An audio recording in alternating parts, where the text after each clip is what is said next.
நெல்லை தச்சநல்லூர் பகுதியில் போலீசார் நடத்திய வாகன சோதனையில் விற்பனைக்காக கடத்தி வரப்பட்ட 4.2 கிலோ கஞ்சாவை பறிமுதல் செய்தனர்.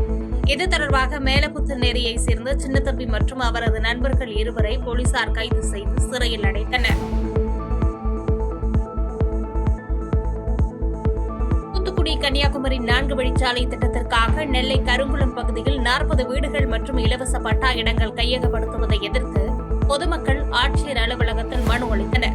அரசு புறம்போக்கு நிலங்கள் வழியாக சாலையை அமைத்து தங்களின் வாழ்வாதாரத்தை காக்க வேண்டும் என்று அவர்கள் வலியுறுத்தினர்.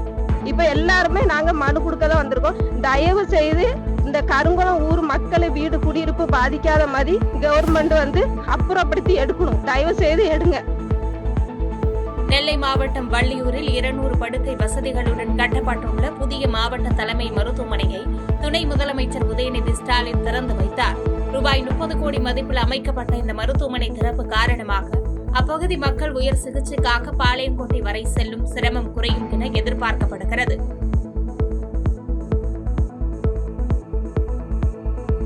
திருவண்ணாமலை மாவட்டம் செங்கம் குப்பை கிடங்கில் கடந்த 5 நாட்களாக குப்பைகள் எரித்து வருவதால் வெளியேறும் நச்சு புகையால் பள்ளி மாணவர்களும் பொதுமக்களும் கடும் சுவாச கோளாறுக்கு உள்ளாகி வருகின்றனர்.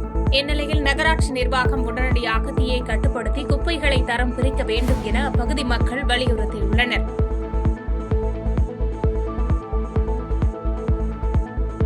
தருமபுரி மாவட்டம் அரூர் நகராட்சியின் குடிநீர் தேவையை பூர்த்தி செய்ய வள்ளி மதுரை அணையிலிருந்து தண்ணீர் கொண்டு வரும் திட்டத்திற்கு ஆட்சியர் ஆர் சதீஷ் அடிக்கல் நாட்டினார்.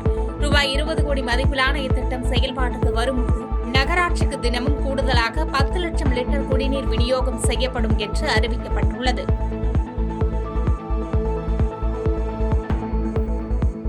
ஈரோடு மரப்பாலம் பகுதியில் தாவேக சார்பில் நடைபெற்ற இப்தார் நோன்பு திறக்கும் நிகழ்ச்சிக்கு மாவட்ட செயலாளர் பாலாஜி தலைமை தாங்கினார். மத நல்லிணக்கத்தை போற்றும் வகையில் நடைபெற்ற இந்த நிகழ்வில் ஏராளமான இஸ்லாமிய பெருமக்களுக்கு நோன்பு கஞ்சி மற்றும் சிற்றுண்டிகள் வழங்கப்பட்டன.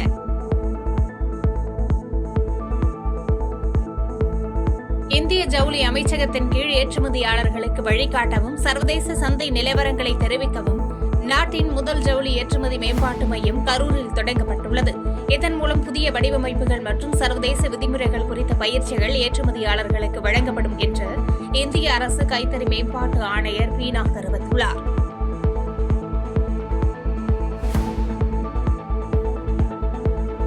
செங்கல்பட்டு மாவட்டம் தாம்பரம் அருகே நடுவீரப்பட்டு பகுதியில் மனிதநேய மக்கள் கட்சி நடத்திய இப்தார் நிகழ்ச்சியில் ஆயிரக்கணக்கானோர் கலந்து கொண்டனர். தொடர்ந்து செய்தியாளர்களை சந்தித்த அக்கட்சியின் துணை பொதுச் செயலாளர் யாக்கூப் ஈரான் குறித்து அவதூறாக பேசியதாக காங்கிரஸ் எம்பி கார்த்தி சிதம்பரத்திற்கு கடும் கண்டனம் தெரிவித்தார். இஸ்லாமிய புரட்சி படையினுடைய தலைவராகவும் இருந்து கொண்டிருக்கின்றார். அவர் படுகொலையை நியாயப்படுத்தும் வண்ணமாக கார்த்திக்கு சிதம்பரம் பேசியிருக்கின்றார். ஒட்டுமொத்த மக்களுடைய வாக்குகளை பெற்ற கார்த்திக்கு சிதம்பரம் அவர்கள் உடனடியாக மன்னிப்பு கேட்க வேண்டும். மன்னிப்பை கேட்கிறது தான் அவருக்குடைய காங்கிரஸ் பேரியக்கத்துக்கு நன்மை வைக்குமே தவிர அவருடைய தலைவராக இருக்கக்கூடிய சோனியா காந்தி வழியில், ராஜீவ் காந்தி வழியில், இந்திரா காந்தி வழியில், நேரு வழியில் அவர் பின்பற்ற வேண்டும். கிருஷ்ணகிரி மாவட்டம் ஒசூர் அருகே வன்னியபுரம் பகுதியில் உள்ள டாடா எலக்ட்ரானிக் தொழிற்சாலைக்குள் புகுந்த மர்ம நபர்கள் 2 காவலாளிகளை தாக்கி கட்டி போட்டுவிட்டு அங்கிருந்த காப்பர் ஒயர்கள் மற்றும் காவலாளியின் துப்பாக்கியை திருடி சென்றுள்ளது பரபரப்பை ஏற்படுத்தியுள்ளது. இச்சம்பவம் குறித்து புகாரின் பேரில் உத்தரப்பள்ளி போலீசார் சிசிடிவி காட்சிகளை ஆய்வு செய்து திருட்டில் ஈடுபட்ட குற்றவாளிகளை தேடி வருகின்றனர். கிருஷ்ணகிரி மாவட்ட ஆட்சியர் அலுவலகத்தில் நடைபெற்ற கனவுகள் மெய்ப்படும் நிகழ்ச்சியில் கடந்த 5 ஆண்டுகால அரசின் சாதனை விளக்க கையேட்டை ஆட்சித்தலைவர் மற்றும் எம்பி கோபிநாத் ஆகியோர் வெளியிட்டனர். இதனை சென்னை வர்த்தக மையத்திலிருந்து காணொலி வாயிலாக தொடங்கி வைத்து உரையாற்றிய முதலமைச்சர் மு க ஸ்டாலின் வரும் தேர்தலிலும் திராவிட மாடல் ஆட்சியே வெற்றி பெறும் என்று தெரிவித்தார்.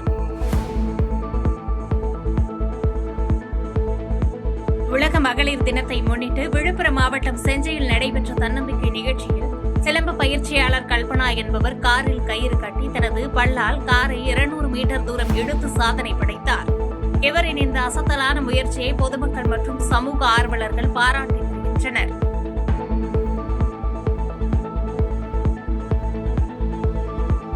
தேனி மாவட்டம் கோடிநாயக்கனூர் நகராட்சியில் ஊழல் மற்றும் சுகாதார சீர்கேட்டை கண்டித்து அதிமுக பாஜக கவுன்சிலர்கள் பதாகைகளுடன் போராட்டத்தில் ஈடுபட்டதால் திமுக கவுன்சிலர்களுடன் கடும் வாக்குவாதம் ஏற்பட்டது. இதனையடுத்து போலீஸ் பாதுகாப்புடன் நடைபெற்ற கூட்டத்திலிருந்து எதிர்க்கட்சி கவுன்சிலர்கள் வெளிநடப்பு செய்த நிலையில் தேசிய கீதத்துடன் கூட்டம் நிறைவடைந்தது.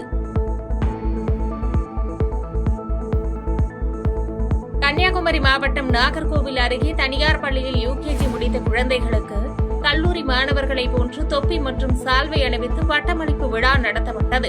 பிஞ்சு குழந்தைகளின் கலை நிகழ்ச்சிகளுடன் நடைபெற்ற விழாவில் பெற்றோர்கள் தங்கள் குழந்தைகளுடன் புகைப்படம் எடுத்து நெகிழ்ச்சியுடன் மகிழ்ந்து கொண்டனர். ஓபிஎஸ் அணியை சேர்ந்த ஒன்றிய நிர்வாகிகள் மற்றும் திமுக விசிகவை சேர்ந்த 70க்கும் மேற்பட்டோர் அதிமுகவில் இணைந்தனர். எடப்பாடி பழனிசாமிக்கு ஆதரவாக முழக்கமிட்ட அவர்களுக்கு கட்சி துண்டு அணிவித்து உற்சாக வரவேற்பு அளிக்கப்பட்டது.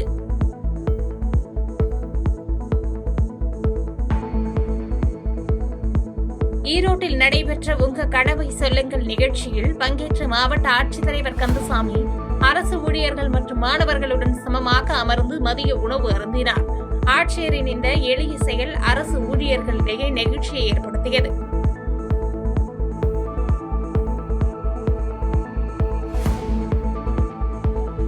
விவசாயிகளின் முக்கிய நீர் ஆதாரமான ஸ்ரீபெரும்புதூர் ஏரியை ரூபாய் 17 கோடி மதிப்பீட்டில் ஆழப்படுத்தவும் கரைகளை பலப்படுத்தவும் திட்டமிடப்பட்டு அதற்கான பூமி பூஜை நடைபெற்றது. காங்கிரஸ் சட்டமன்ற உறுப்பினர் செல்வபிரந்தகை தலைமையில் நடைபெற்ற இந்த சீரமைப்பு பணிகள் மூலம் சுமார் 1423 ஏக்கர் நிலங்கள் பாசன வசதி பெறும் என எதிர்பார்க்கப்படுகிறது.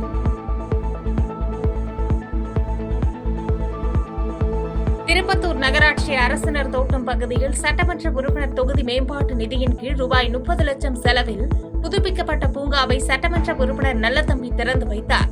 தியானக்கூடம் மற்றும் விளையாட்டு உபகரணங்களுடன் கூடிய இந்த பூங்கா அப்பகுதி மக்களின் நீண்ட நாள் கோரிக்கையை நிறைவேற்றும் வகையில் அமைக்கப்பட்டுள்ளது.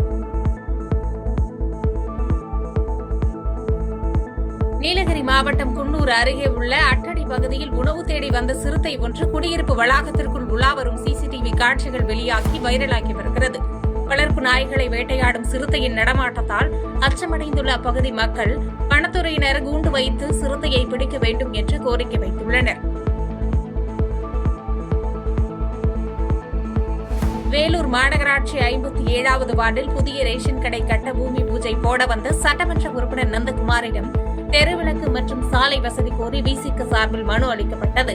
கலைஞர் நகர் உள்ளிட்ட பகுதிகளில் படிப்பகம் மற்றும் கழிப்பிட வசதிகளை உடனடியாக ஏற்படுத்தி தர வேண்டும் என அப்பகுதி மக்கள் சட்டமன்ற உறுப்பினரிடம் வலியுறுத்தினர்.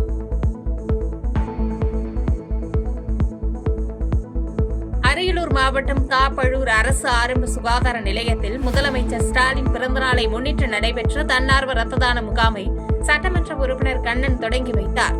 இதில் கல்லூரி மாணவர்கள் மற்றும் இளைஞர்கள் 100க்கும் மேற்பட்டோர் ஆர்வத்துடன் கலந்து கொண்டு ரத்த தானம் செய்த நிலையில் அவர்களுக்கு சான்றிதழ்கள் வழங்கப்பட்டன. சேலம் மாவட்டம் ஓமலூர் மற்றும் காரவள்ளி ஆட்டுச்சந்தையில் ஊர் திருவிழாக்கள் மற்றும் திருமண விசேஷங்களை முன்னிட்டு உள்ளூர் மற்றும் வெளியூர் வியாபாரிகள் அதிக அளவில் ஆடுகளை வாங்கிச் சென்றனர். சுமார் 5000 ஆடுகள் சந்தைக்கு விற்பனைக்காக கொண்டுவரப்பட்ட நிலையில் ரூபாய் 2 கோடிக்கு மேல் வர்த்தகம் நடைபெற்றது.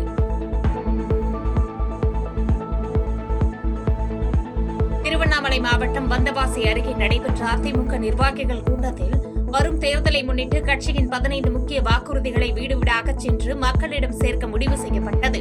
முன்னாள் அமைச்சர் முக்கூர் சுப்பிரமணியன் தலைமையில் நடைபெற்ற கூட்டத்தில் பூத் கமிட்டி பணிகளை தீவிரப்படுத்த நிர்வாகிகளுக்கு அறிவுறுத்தப்பட்டது. செய்திகளை உடனுக்குடன் தெரிந்து கொள்ள கீழ்கண்ட கேபிள் மற்றும் டிடிஎச் நெட்வொர்க்குகளில் எம்நாடு செய்தி தொலைக்காட்சியை காணுங்கள். பாதகம் செய்பவரை கண்டால் நாம் பயம் கொள்ளலாகாது பாப்பா. மோதி மிதித்துவிடு பாப்பா, அவர் முகத்தில் உமிழ்ந்துவிடு பாப்பா. அண்மை செய்திகளை உடனுக்குடன் தெரிந்து கொள்ள இணைந்திருங்கள் எம்நாடு தொலைக்காட்சியுடன்.